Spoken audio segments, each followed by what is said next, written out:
Olá, meu amigo, minha amiga, sejam todos bem-vindos para mais um estudo da Bíblia. Quanto tempo já não faz que nós não nos reunimos para estudar a Palavra de Deus?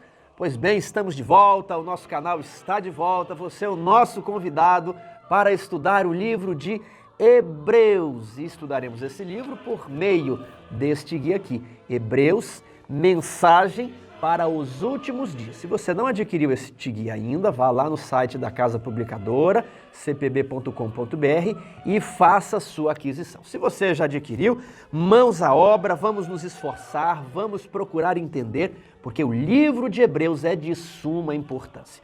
O livro de Hebreus, ele vai responder 3 perguntas, preste atenção a isso, viu, professores? Para você trabalhar isso na sua classe. Os evangelhos, eles contam a história de Jesus, né? O que Jesus fez, onde que ele nasceu, os seus milagres, ele morreu, ressuscitou, depois foi ao céu. E as pessoas, quando falam de Jesus, só lembram disso. Agora, quem é Jesus? Onde ele está? O que ele está fazendo? O livro de Hebreus visa responder essas 3 perguntas. Vamos lá? Quem é Jesus? Onde Jesus está? E o que ele está fazendo? Então você precisa entender isso e saber dar as provas de fé, saber mostrar isso na Bíblia, porque não adianta só imaginar a vida de Jesus nessa terra e ficar apenas com o seu ministério terrestre e se esquecer do seu ministério celestial de hoje, do que ele está fazendo por você hoje, ok? É algo atual. Então, o livro de Hebreus é uma obra-prima, é um tratado de teologia, ele possui requintes literários belíssimos, ele é a obra mais refinada que foi composta entre os livros do Novo Testamento e ele demandará uma atenção especial da nossa parte, tudo bem?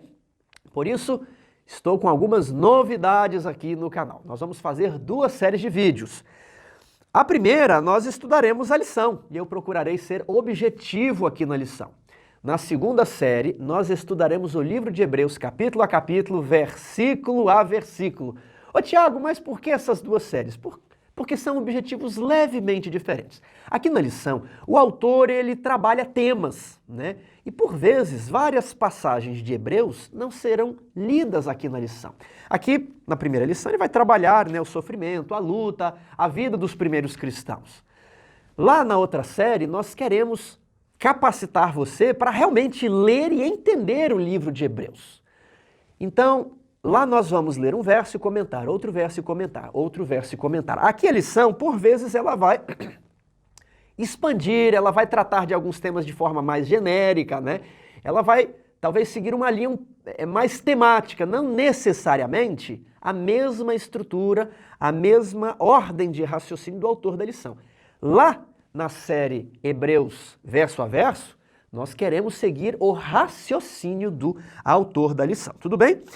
Tiago, tem mais novidade? Tem sim. Nós estamos preparando alguns vídeos extras, entre eles um vídeo sobre o autor de Hebreus. Esse vídeo será lançado durante essa semana, já está gravado, já está editado, tudo bem?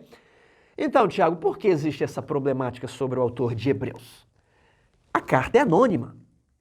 As cartas de Paulo, elas eram assinadas. Eu, Paulo, né? Paulo, apóstolo de Jesus Cristo, aos santos na Galácia. Mas Hebreus não é uma carta assinada. E aí, quem foi que escreveu? A tradição diz que é Paulo. Lá nas antigas cópias dos livros do Novo Testamento, a carta de Hebreus estava junto com as cartas de Paulo, né? Vários pais da igreja diziam, olha, dizem que foi Paulo. Agora, nos últimos 2 séculos, os estudiosos, os teólogos, eles foram verificar o estilo de escrita, as preposições, a ligação entre as orações, né, os conectivos. E eles falaram, não parece Paulo. Paulo escreve com essas preposições e essa pessoa aqui que escreveu Hebreus escreve de uma maneira diferente. Então, por esse elemento, não podemos dizer que é Paulo. E existe uma tensão aí. E então, quem escreveu a carta aos Hebreus? Isso é importante, viu? Se você quer se aprofundar no estudo da Bíblia, você precisa sempre pensar nisso. Né? Nós não podemos simplesmente, todo mundo fala que é Paulo, aqui na igreja adventista é Paulo, mas em outras igrejas dizem que não é Paulo. Né? Nós precisamos saber dar razão da nossa fé. Isso aqui é a escola sabatina. Não é só um lugar de devocional, de palavras bonitas, de motivação. Isso tudo tem o seu lugar, é verdade, mas nós também precisamos saber as doutrinas, a palavra de Deus, porque Deus deu essa palavra para a estudarmos. E as pessoas levam a faculdade a sério, o trabalho a sério, né? Eles levam outros estudos a sério, mas às vezes as pessoas não levam o estudo da Bíblia a sério. Não se lê como se fosse para passar em um concurso. Aí para passar no Enem a pessoa estuda, aí quando é para estudar lição, não, isso aqui a gente só dá uma olhadinha, né? Às vezes as histórias são infantilizadas, mas não é o propósito de Deus. Para fazer um mestrado, se gasta quanto tempo? 2 anos, um doutorado, 4 anos, né? Uma graduação, 4 anos. Em 10 anos você tem graduação, mestrado e doutorado, né? Você está 10 anos na igreja, já dá para ter feito, ó, graduação em teologia, mestrado e doutorado em teologia. Como, Tiago? Estudando a lição da escola sabatina. Se você já está aí 20, 30 anos, dá para fazer uns 4 doutorados, mas tem que estudar, não pode ser só aquela olhadinha, aquela coisa superficial. Tudo bem? Então acompanhe a nossa série sobre a lição, a nossa série Hebreus verso a verso e os vídeos extras, como a autoria do livro de Hebreus. A lição aqui já assumiu que é Paulo, mas eu gostaria que você soubesse dessa discussão e qual será, né, a abordagem que nós vamos adotar aqui. É Paulo, não é Paulo? Então, vou deixar o suspense, você veja lá. Tiago, existem livros para nos apoiar no estudo? Sim, eu quero indicar aqui o Comentário Bíblico Adventista, né, volume 7, vai de Filipenses a Apocalipse e vai pegar Hebreus. Então você pode ler lá, está dividido capítulo a capítulo, verso a verso também. E é importante você ter Comentário Bíblico Adventista. Sabe por quê? Porque a maioria das outras denominações, elas vão espiritualizar o santuário celestial. Não existe santuário celestial. Está escrito aqui que ele entrou num santuário, não desta criação, né, que é o original, né, o tabernáculo original, mas não é tudo espiritualizado, né? Às vezes alguns dizem que é o corpo de Jesus, não faz sentido nenhum, tudo bem? Então aqui você vai ter uma explicação excelente bíblica literal, Comentário Bíblico Adventista, tudo bem? Tem esse outro livro aqui também, A Luz de Hebreus, ele é o volume 4 da coleção chamada Darkon. Ela foi publicada na década de 80. Ó. Darkon é uma sigla, Daniel and Revelation Committee, Comitê de Estudos para Daniel e Revelation, Apocalipse, Daniel e Apocalipse. Isso aqui é o volume 4, isso aqui não é um comentário, são estudos específicos. Ah, a palavra véu, catapetásmatos, vamos estudar ali. Tarrágia, você vai estudar ali, ok? Então existem outros estudos aqui para apoiar o seu aprofundamento. A Luz de Hebreus é o volume 4 da coleção do Darkon. O que mais eu posso falar para vocês? Qual é o tema central do livro de Hebreus? É Jesus Cristo como sacerdote. Os evangelhos vão contar a história de Jesus Cristo aqui na terra, Salvador da humanidade, que morreu na cruz, ok?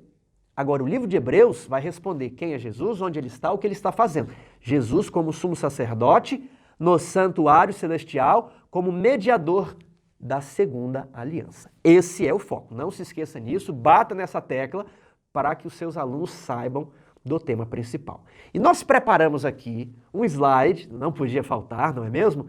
Sobre a estrutura do livro de Hebreus, o tema de cada capítulo. Você precisa ter isso em mente. Para quê? Para ter aquela visão panorâmica. Para quê? Para te ajudar a compreender a teologia. Para ajudá-lo a compreender o raciocínio que o autor de Hebreus faz no livro. E é isso que vamos enfocar na série, Hebreus verso a verso. Qual é o caminho, qual é o raciocínio, por que ele está falando essas coisas, nessa ordem, onde ele quer chegar, qual é a conclusão, tudo bem? Então veja aqui, ó, resumo dos temas de cada capítulo de Hebreus. Então capítulo 1, o Filho é Deus, ele é superior aos anjos. Então já responde a primeira pergunta, quem é Jesus? É Deus. Segundo, o Filho se fez homem, ele se tornou menor que os anjos. Você está percebendo ali um raciocínio no autor? Olha, é Deus e é maior que os anjos, mas ele se fez homem e se tornou menor que os anjos. Ele já começa a fazer um trocadilho, um paralelo. Agora vem o capítulo 3. Jesus é maior que Moisés. Os israelitas se rebelaram contra Moisés e não entraram no descanso. Então Israel foi infiel, não cumpriu sua missão, Nem Moisés, eles falam muito de Moisés, mas nem a Moisés eles obedeceram. E olha que Jesus é superior a Moisés. E vem a deixa para o capítulo 4. Poderão os cristãos entrar no descanso? Será? Haverá uma possibilidade para os cristãos? Porque os israelitas não entraram. Isso será possível mediante Jesus, o sumo sacerdote. Então há um modo, há um caminho sim, para entrar no descanso. E aqui no capítulo 3 e 4, ele já apresenta o tema do livro. Olha, Jesus é o sumo sacerdote. O essencial de todas as coisas, aquilo que eu vim explicar aqui, é que Jesus é o sumo sacerdote. Eu vou explicar melhor isso daqui. Aí vem o 5, ó. O ofício de um sumo sacerdote. O que é um sumo sacerdote? Como faz para se tornar um sumo sacerdote? Qualquer um pode? Como é que funciona isso? Qual que é o trabalho de um sumo sacerdote? E aí vem o capítulo 6. Advertência aos que não progridem no conhecimento e na ética cristã. É interessante que ele está falando o que é um sumo sacerdote, que Jesus se tornou um sumo sacerdote. Aí ele para o raciocínio e dá um puxão de orelhas. Ele diz assim, eu queria aprofundar esse assunto, eu queria explicar muitas outras coisas, mas vocês não vão entender, porque vocês não estão estudando a Bíblia, vocês não estão com base teológica, base escriturística, para que eu possa avançar a explicação. Vocês estão se alimentando só de leite com açúcar, né? De aguinha, de mingau, vocês têm que comer alimentos sólidos, vocês precisam progredir na vida cristã, vocês precisam avançar. Então ele faz essa pausa, essa advertência, e aí ele vai retomar o tema no próximo capítulo. Tiago, essa advertência já começa no capítulo 5, não é? É porque você colocou ela só no 6. Porque isso aqui é um resumo para você ter mais ou menos ali o que é cada capítulo. Se fosse encher de detalhes, a gente perde a didática. Então eu estou colocando, acho que até escrevi demais, né? Os pontos de cada capítulo para você ir memorizando. Capítulo 1, o Filho é Deus. Capítulo 2, o Filho se torna homem. Né? Capítulo 5, o que é um sumo sacerdote? Capítulo 6, puxão de orelha. Capítulo 7, agora ele vai retomar. Então, eu estou ali separando por capítulo para ficar mais didático. Agora ele vai retomar o raciocínio do livro de Hebreus, ó. Comparação entre o sacerdócio de Melquisedeque e o sacerdócio de Arão. Jesus é da ordem de Melquisedeque. Capítulo 8. Comparação entre a primeira e a segunda aliança. Jesus é mediador da segunda, que é superior à primeira. Capítulo 9. Comparação entre o santuário da primeira e o santuário da segunda aliança. Jesus oficia no santuário da segunda. Então veja lá, ele fala, o que é um sumo sacerdote? Ó, Jesus se tornou um sumo sacerdote. Aí ele dá uma pausa para o puxão de orelhas e vai. Existe o sacerdócio de Arão e o de Melquisedeque. Jesus é o de Melquisedeque. Existe a primeira e a segunda aliança.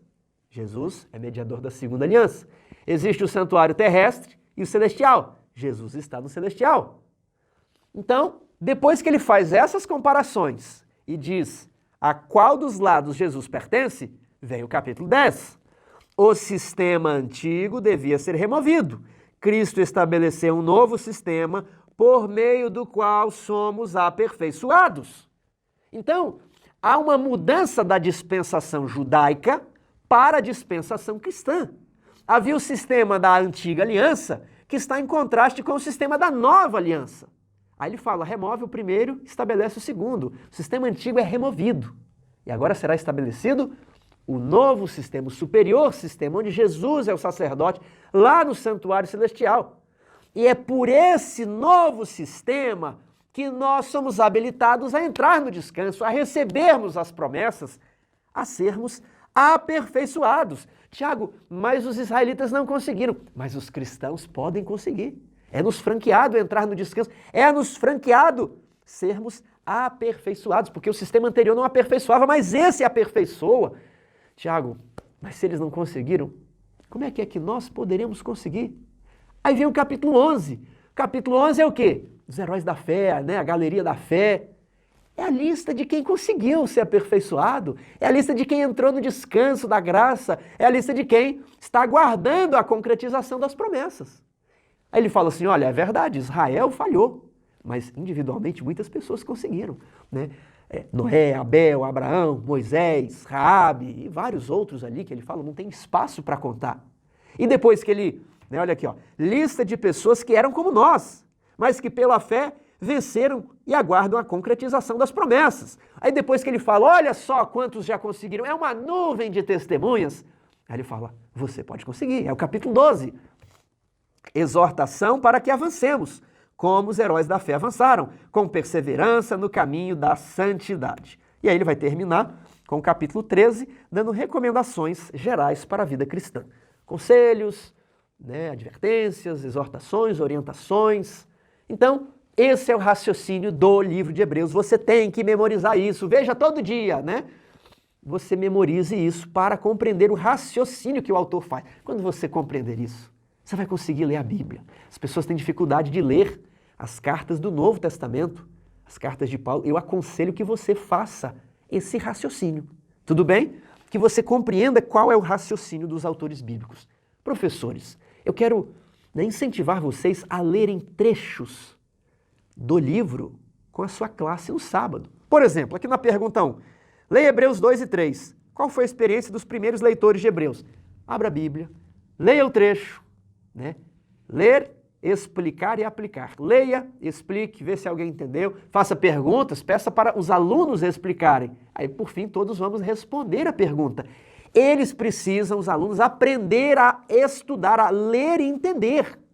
A gente não pode simplesmente ser um perito em responder lição, sabe tudo da lição, aí vem para a Bíblia e não sabe nada. Não, tem que saber ler e entender aqui na lição também. Então, nem sempre vai dar para ler tudo. Às vezes eu também não consigo ler, não dá tempo. Mas procure incentivar que eles leiam o livro de Hebreus em casa. Você deve ler o livro de Hebreus. O foco é estudar a Bíblia por meio da lição. Tudo bem? Vamos agora entrar na nossa lição. Mas antes eu gostaria de mostrar uma surpresa aqui. Este livro é Movendo o Braço do Altíssimo e é lançamento ali na Editora Luz do Mundo, Editora Luz do Mundo existe, está ali funcionando, tudo bem, aguardando a sua visita. Então, existem várias novidades ali, algumas até se esgotaram. O povo é rápido, O povo, quando é coisa boa, não deixa para trás. Mas este é o nosso lançamento todo especial do fim de ano, Movendo o Braço do Altíssimo, como orar segundo a vontade de Deus. Tiago vai falar sobre o que esse livro? Sobre oração. Agora não é assim, muita oração, mais poder, você precisa de orar. Não, é um estudo sério, aprofundado. E ele vai dizer o seguinte, como deve ser oração? O que é uma oração? Qual a diferença de oração e reza? Eu posso orar o Pai Nosso em vez de falar as minhas palavras? Posso ler a Bíblia, um salmo ser a minha oração? Eu preciso falar em nome de Jesus no final? Eu posso orar ao Espírito Santo? Posso orar a Jesus ou é somente a Deus? É aquela oração centrante, a meditação, que você esvazia a mente, isso é bom, isso é ruim, qual a nossa postura física na oração, como deve ser a liturgia. É um manual de oração para que você desenvolva ainda mais a sua vida espiritual, a sua vida de oração. E é um livro bonito, capa dura, quando você abre, olha que bonito, as guardas no azul bem vivo, aí aqui por dentro papel colchê, olha que tem ilustrações, tá vendo? Então é um livro de primeira qualidade. É um livro aí com mais de 300 páginas, com muito conteúdo. O autor vocês já conhecem, Anderson Velten. Ele foi coautor daquele outro livro que já está esgotado, A Astronomia e a Glória do Adventismo. Então corra, que coisa boa, não dura muito tempo. Infelizmente a quantidade é limitada, tudo bem? Editora Luz do Mundo, você vê lá, www.editoraluzdomundo.com.br. Aprofunde a sua vida de oração. E agora vamos para a nossa lição 1, título, A Carta aos Hebreus e a Nós. Domingo, um começo glorioso. Pergunta número 1. Leia Hebreus 2, 3 e 4. Qual foi a experiência dos primeiros leitores de Hebreus quando se converteram? Então nós vamos lá, Hebreus 2, verso 3.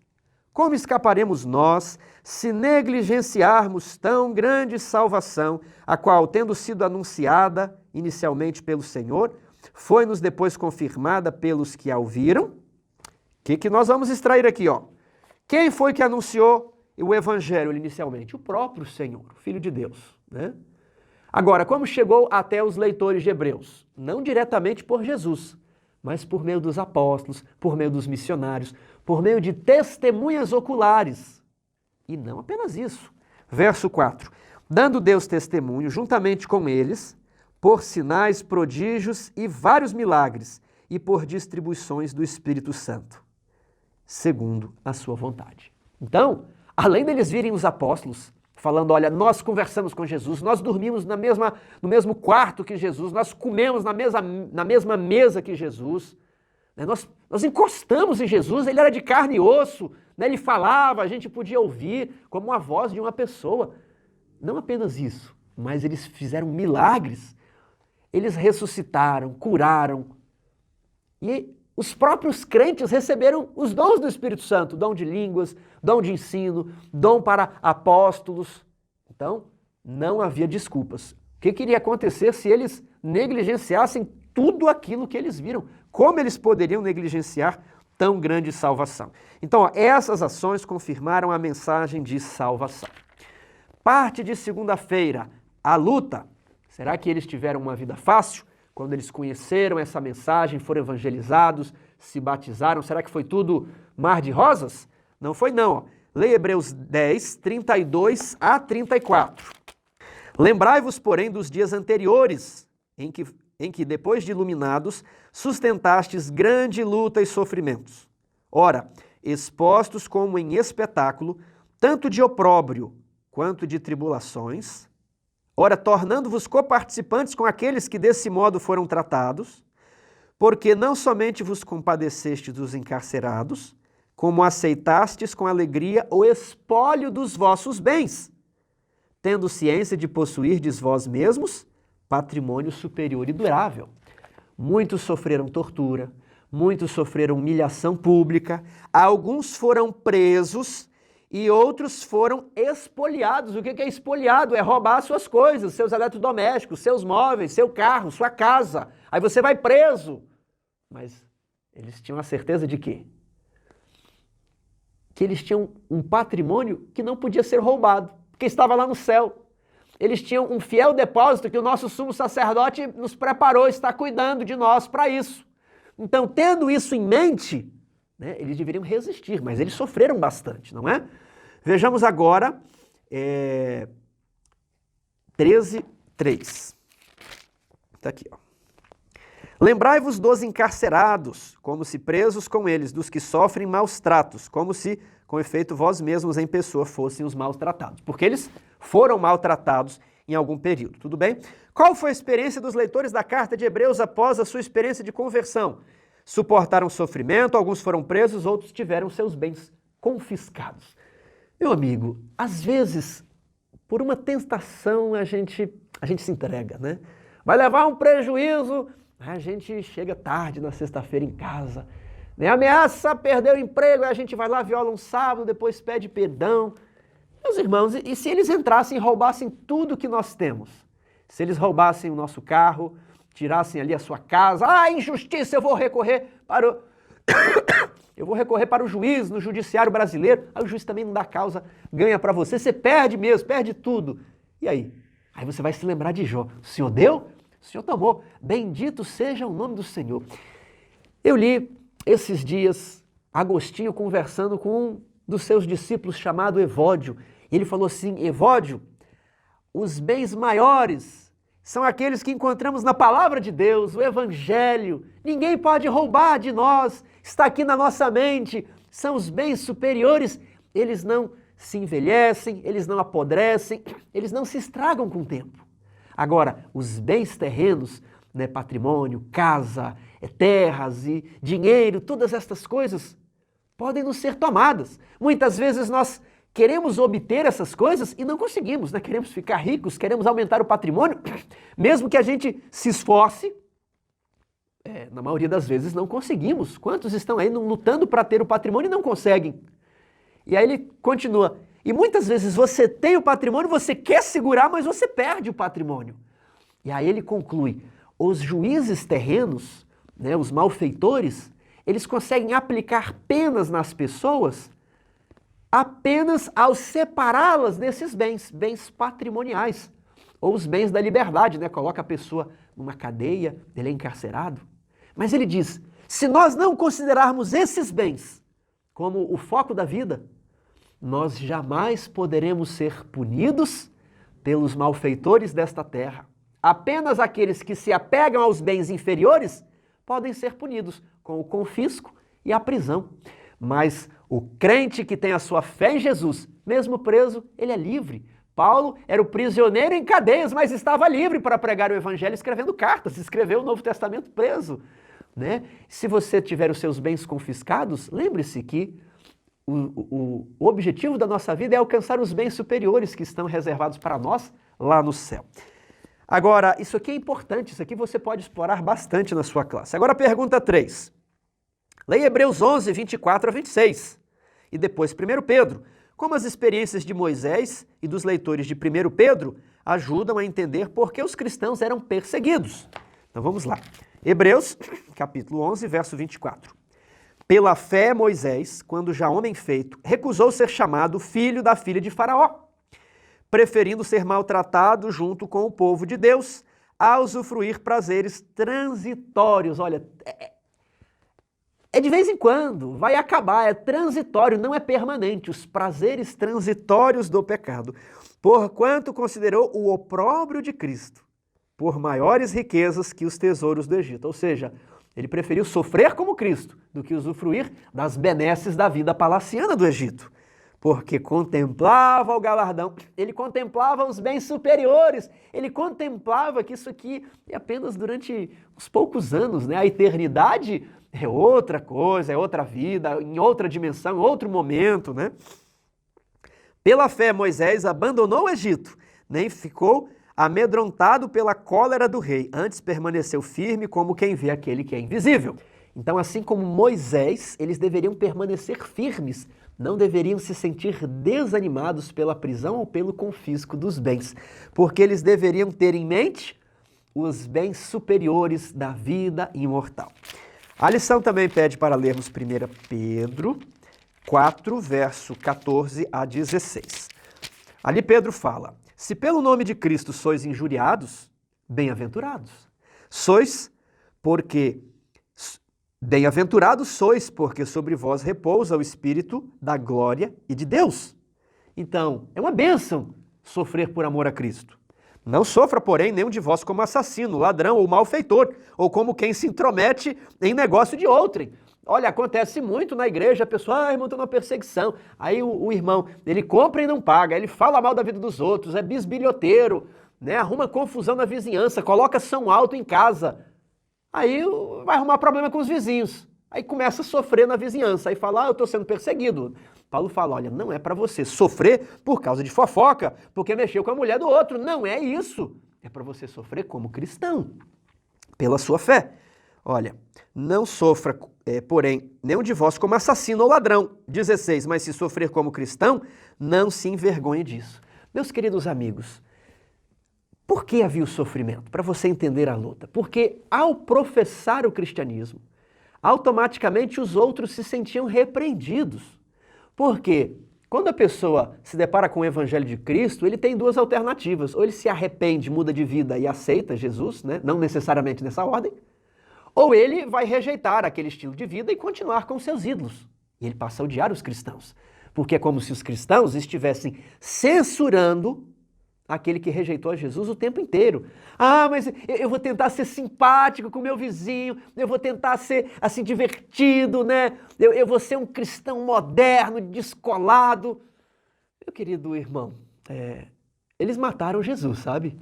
E aí Mateus diz, se eles mataram Jesus, o que você não acha que eles vão fazer com você? Quem não aceita Cristo vai nutrir um ódio no coração contra os cristãos. Ou ele abre o coração, se arrepende, recebe a influência do Espírito Santo e muda de vida, ou ele vai receber a influência do inimigo de Jesus, a influência dos anjos maus.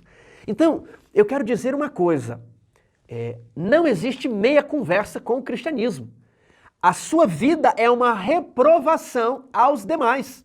Não existe como você ficar naquela ideia de inclusão, não, vamos aqui aceitar todo mundo e pronto. Isso aí não é cristianismo, isso é qualquer coisa menos aquela palavra de Deus que fala, olha, arrependei-vos e convertei-vos. Se você não arrepende e não se converte, não dá para seguir a Cristo. É você que segue o Cordeiro e não o Cordeiro que segue você. Como que era naquela época?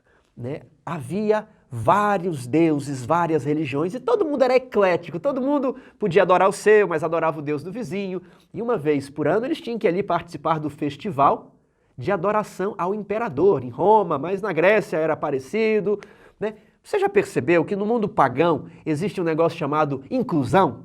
O paganismo, ele é da inclusão. Ali todo mundo tem vez, todo mundo tem lugar, não importa, né? Venha todo mundo com a sua ideia, aqui é inclusão, aqui se aceita tudo. Esse negócio de inclusão é do paganismo. Pois é. Aí os cristãos não operavam nessa lógica da inclusão. Né? O vizinho, para fazer a política da boa vizinhança, ele chegava para o cristão, você adora quem? Jesus? Vou participar de um culto aí, vamos adorar Jesus. Aí no outro dia, o vizinho, agora vamos adorar lá o meu Deus? Não, porque eu adorei o seu Deus, por que você não quer adorar o meu? Meu amigo, o meu Deus é o seguinte, é só ele que existe. Os outros deuses não existem, é tudo mentira, é tudo falsidade. Isso que é o cristianismo. Tiago, mas isso é um negócio complicado, né? Aí vão querer ficar com raiva da gente, aí vão querer colocar a gente na prisão, confiscar os nossos bens. É justamente isso que aconteceu com aqueles primeiros cristãos. Porque essa ideia de inclusão, de que existem várias verdades e todas as estradas levam a Roma, é verdade, todas as estradas levam a Roma, todos os caminhos, né? Isso é paganismo. O paganismo é da inclusão. Não existe esse negócio de inclusão no cristianismo. Tiago, mas Jesus não estava ali com a prostituta, com o publicano, cobrador de impostos. Ele estava, mas você acha o quê? Que Jesus falava, é isso aí mesmo, né? Esse governo tá tão ruim, só nega um pouquinho mesmo. Pode roubar, o povo aí também não tem vergonha, né? Pegar umas moedinhas. Era isso que Jesus falava para os publicanos? Será que Jesus falava para aquelas meretrizes, olha, a vida tá difícil, né? Eu entendo, né? Às vezes você tem que sair ali, fazer um programa, vender o corpo, mas no final Deus entende. Será que era essa era a conversa de Jesus? Jesus convidava todos a aceitarem o evangelho. Olha, arrependei-vos para que sejam cancelados os vossos pecados. Vocês não serão punidos porque pecaram, mas se vocês não aceitarem o convite do evangelho, aí sim haverá punição. Não vim chamar justos, mas sim pecadores. Pecadores a quê? Ao arrependimento. E o problema é que as pessoas estão com essa ideia pagã de inclusão e querem incluir tudo na igreja, achando que a igreja de Cristo tem que aceitar. Jesus inclui pecadores dispostos a se arrependerem, pessoas dispostas a mudarem de vida. A igreja é para pessoas regeneradas. A igreja não é para pessoas não regeneradas, que não aceitam Jesus, que não querem carregar a sua cruz, que não querem andar no caminho estreito. Aí muitas vezes a pessoa está lá na igreja, mas vai tendo uma vida maluca, uma vida desordenada. Aí ela recebe instrução, ouve o sermão, ela sabe da verdade, mas ela vai com essa vida desordenada. Aí a igreja aplica uma disciplina. Aí fala assim, a igreja não tem amor, cadê o amor, cadê a inclusão? Ora, meu amigo, é você que não ama a Jesus. É você que não quer reconhecer que você está em pecado. Fala assim, olha, eu pequei mesmo. Eu estou errado mesmo, confesse. Hoje se fala tanto de graça, de perdão, mas ninguém quer confessar os pecados. Você não fala assim, eu estou errado, eu sou culpado, eu confesso aqui o meu pecado, eu estou errado mesmo. Aceite, o evangelho de Cristo. Então, Jesus, ele é do evangelho da inclusão de pecadores arrependidos, pessoas que querem ser regeneradas. A igreja não tem espaço para pecadores impenitentes. A igreja tem espaço para pecadores penitentes. Lembra disso. Quem é inclusivo é o paganismo. Aceita tudo, aceita tudo. A igreja de Jesus aceita todo mundo, mas pede que eles, ao aceitarem a Cristo, não continuem como estavam. Eles devem viver em novidade de vida. É o novo homem, é a nova criatura. Tudo bem? Isso aqui dá para você explorar bastante na sua sala. Terça-feira, mal-estar. Leia Hebreus, vários textos. Quais foram alguns dos desafios que os crentes enfrentaram? Tentação, incredulidade, deixar de congregar. Olha, não vou frequentar mais nada, eu não aceito a religião organizada, eu não pertenço a uma igreja, eu sou uma igreja. Esse pensamento que não tem pé nem cabeça, ele está alterando ali o sentido de igreja para fazer um trocadilho bonito, mas que não tem sentido. Como é que é? Se você não pertence a uma igreja, você é uma igreja? Não, você não é igreja. Igreja é uma reunião de pessoas com organização para adorar a Deus, entendeu? Igreja não são pessoas, igreja é um local, tudo bem? Não necessariamente um local, igreja vem de eclésia, que é reunião de pessoas. O que eu quero me contrapor é essa ideia de que a igreja sou eu. É isso que eu quis dizer aqui, tudo bem? Igreja, reunião pode ser na sua casa, pode ser debaixo de uma árvore, não necessariamente naquele local do templo, tudo bem? Eles sofreram oposição, fadiga, mãos e joelhos frouxos, doutrinas estranhas, então tinha de tudo, tinha de tudo. As pessoas falam, Tiago, hoje o mundo está tão complicado, né? Essas ideologias, essas coisas. Meus irmãos, isso aqui é só o Império Romano retornando. Isso aqui é apenas o Império Clássico de Grécia e Roma voltando de novo, né? Naquela época havia condutas sexuais desordenadas, isso para um tempo, pelo menos não é evidente. Hoje está com força total, tudo bem? É aquela época voltando. Mas hoje tem muitas doutrinas. Naquela época tinha gnosticismo, né? Naquela época tinha marcionismo, naquela época tinha ebionismo, né? E centenas de outras doutrinas estranhas.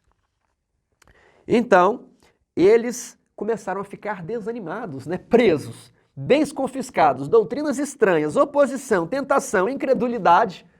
E aí o autor de Hebreus, né, escreve a carta animando eles. A carta não é só assim um negócio, né, 10 dicas para ser um cristão melhor. A carta de Hebreus não é uma palestra coach, não é um negócio de motivação e entretenimento, não. É uma obra-prima teológica sobre quem é Jesus, onde ele está e o que ele está fazendo.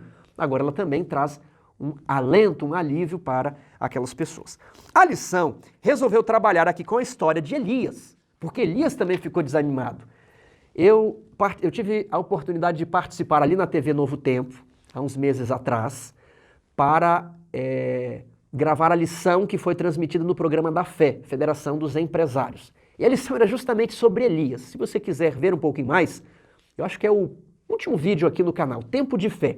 Ali nós trabalhamos um pouquinho com essa vida de Elias. Elias era um homem formidável, um homem corajoso, falou que não ia chover, não choveu, foi sustentado no deserto pelo ribeiro e pelos pássaros que traziam a comida na mão, foi para a casa da viúva, fez um milagre, não faltou a farinha nem o azeite, ressuscitou o filho da viúva, depois convocou todo mundo no Monte Sinai, desceu fogo do céu, queimou o altar de Elias, ele orou para voltar a chover, e voltou a chover, ele guiou a carruagem de Acabe 23 quilômetros até o palácio, correndo ali, e os cavalos atrás, eu acho incrível.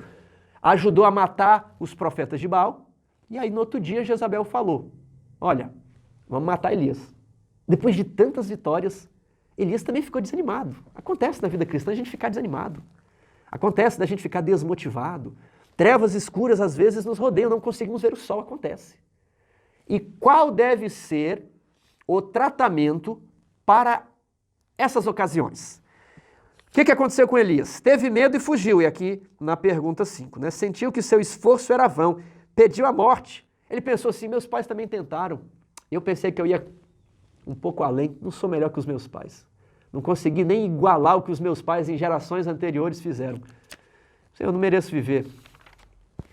Quarta-feira, né? O que Deus fez para restaurar a fé do profeta?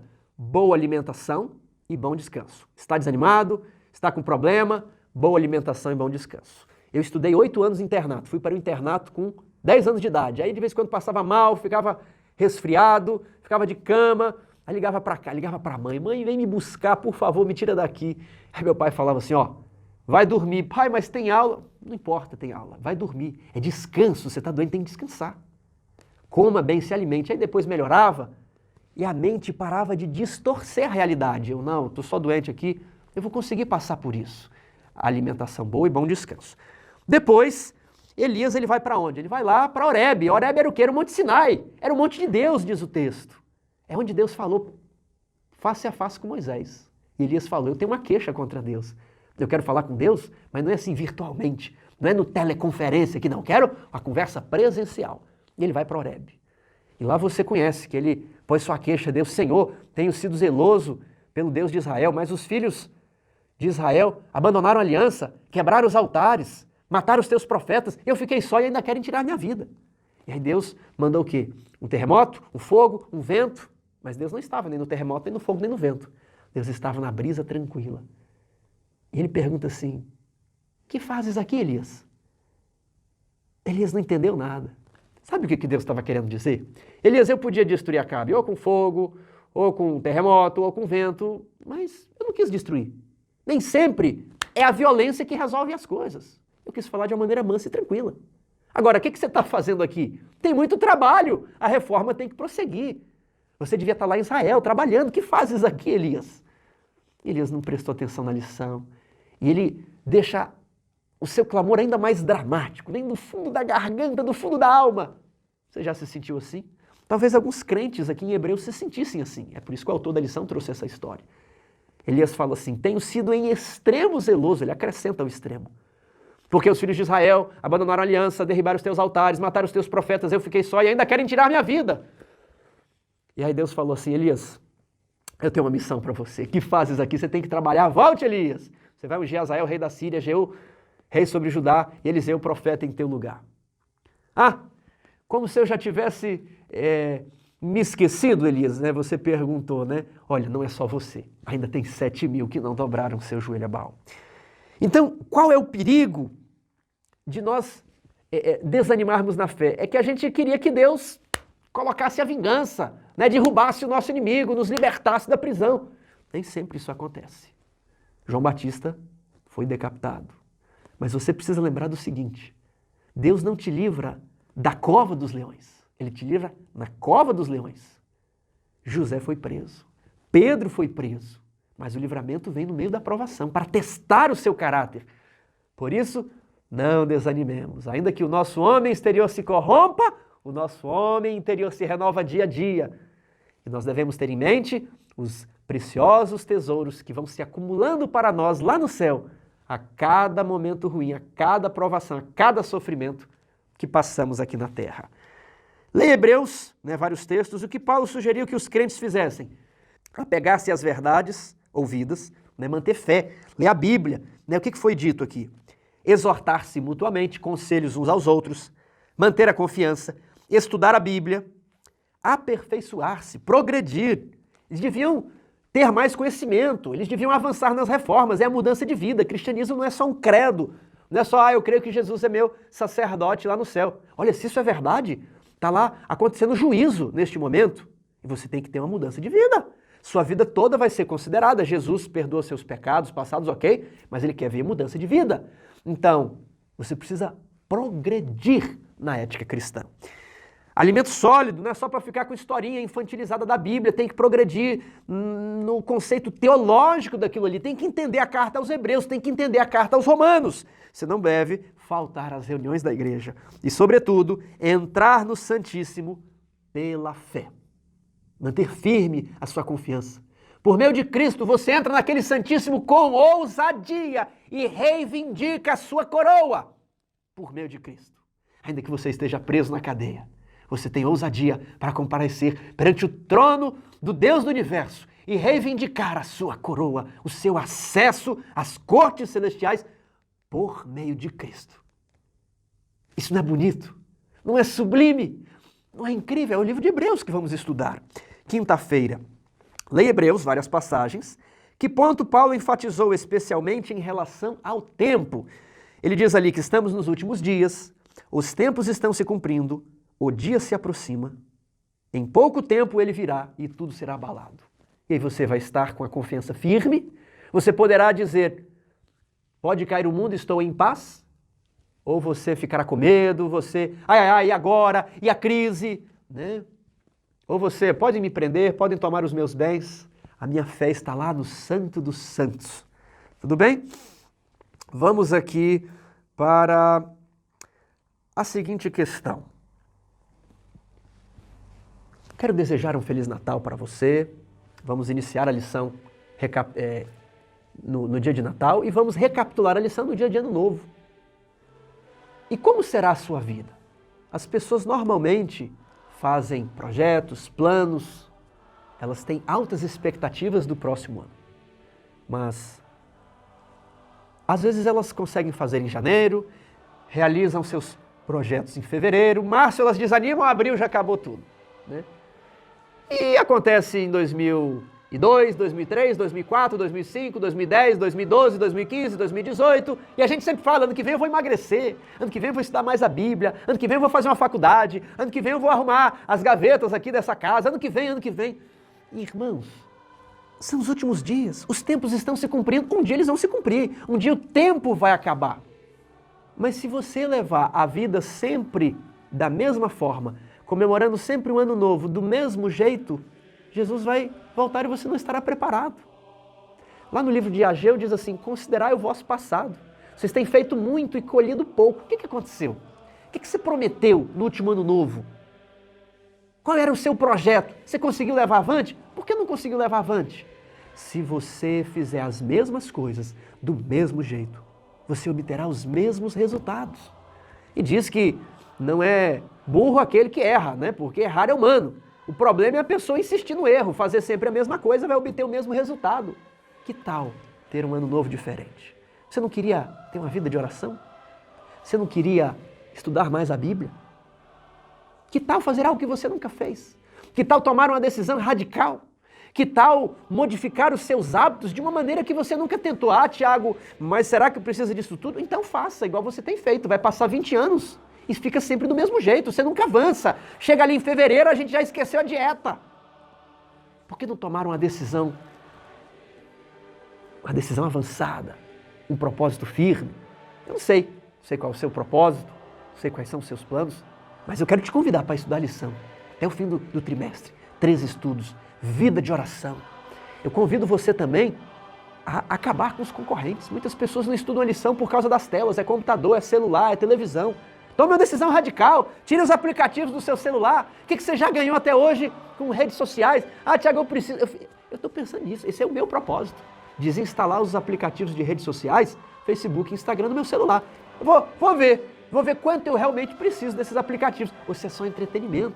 Ou se eu vou ficar sempre perdendo aqui os benefícios espirituais, mas querendo manter aqui os benefícios dessa terra. Eu te desafio. Será que não seria o caso de tirar a televisão do seu quarto, da sua sala? Será que você não deve tomar uma decisão radical? Quantos anos você já quer fazer o ano bíblico, estudar a lição, e você não avança, você não progride? No livro de Hebreus, Jesus está convidando você para avançar. Você vai aceitar o convite? Você, pela fé, quer entrar lá no santuário celestial? Jesus está convidando você para isso. Nesse propósito, que Deus o abençoe.